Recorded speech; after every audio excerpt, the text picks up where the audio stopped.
ഞാൻ ഇന്ന് കാടിയാക്കീന് കേട്ടോ. ഇപ്പോൾ എന്തിനാ കാടിയാക്കിയെന്ന് എൻ്റെ മാപ്പിളക്ക് ഭയങ്കര ആശാൻ പറയുന്നു ഒന്ന് ആക്കി തന്നെ. ഞാൻ പറഞ്ഞു ബറാത്തല്ലപ്പോൾ വരുന്നത് അന്നേരം ആക്കിയാൽ പോരെ. ഇല്ലപ്പോൾ എനിക്ക് ഇപ്പോൾ എന്നെ കുടിക്കണമെന്ന് പറഞ്ഞു. ഞാൻ വിചാരിച്ചത് മനുഷ്യന് ആശയല്ല അങ്ങനെ ആക്കിയെന്നാ പറഞ്ഞുതരാം കേട്ടോ. കടലപ്പരിപ്പ് ഒരു 100 ഗ്രാം എടുത്ത് പൂങ്ങി വെച്ചിട്ടുണ്ട് ഞാൻ. ഒരു ഗ്ലാസ് ചെറിയരി ഞാൻ പോത്തി വെച്ചിന്. അതിന് പാലിന് ആവശ്യമായിട്ടുള്ള 2 വലിയ തേങ്ങ പച്ച തേങ്ങ തന്നെ അതൊന്ന് മിക്സിയിലടിച്ചിട്ട് പാലെടുത്ത് 2 പാലിൽ നമ്മൾ ചെറിയരിയും കൂടി അരച്ചിട്ടെടുത്ത് എന്നിട്ടൊരു പാത്രത്തിലേക്ക് 2 പാലും 3 പാലും കൂടി ഒഴിച്ച് അരച്ചത് ഒഴിച്ച് അതിൻ്റെ അതിൽ ആവശ്യത്തിനുള്ള പഞ്ചസാരയും ഉപ്പും ചേർത്തിട്ട് നല്ലോണം ഇളക്കി കൊടുക്കുക. അടിവിടാണ്ട് ഇളക്കി കൊടുക്കണം. കടലപ്പരിപ്പ് ഇട്ട് കൊടുക്കുക പൂങ്ങി വെച്ചത്. എന്നിട്ട് അടിവിട നല്ലോണം കുറി വരും.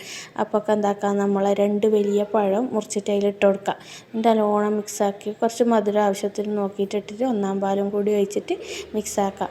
അപ്പോൾ അതിന് ശേഷം കൂടുതൽ വേവിക്കണം എന്നില്ല, നല്ലോണം അപ്പോൾ നല്ല കുറേയിട്ട് ആവശ്യത്തിന് പാകത്തിന് വെന്ത് വന്നിട്ടുണ്ട്.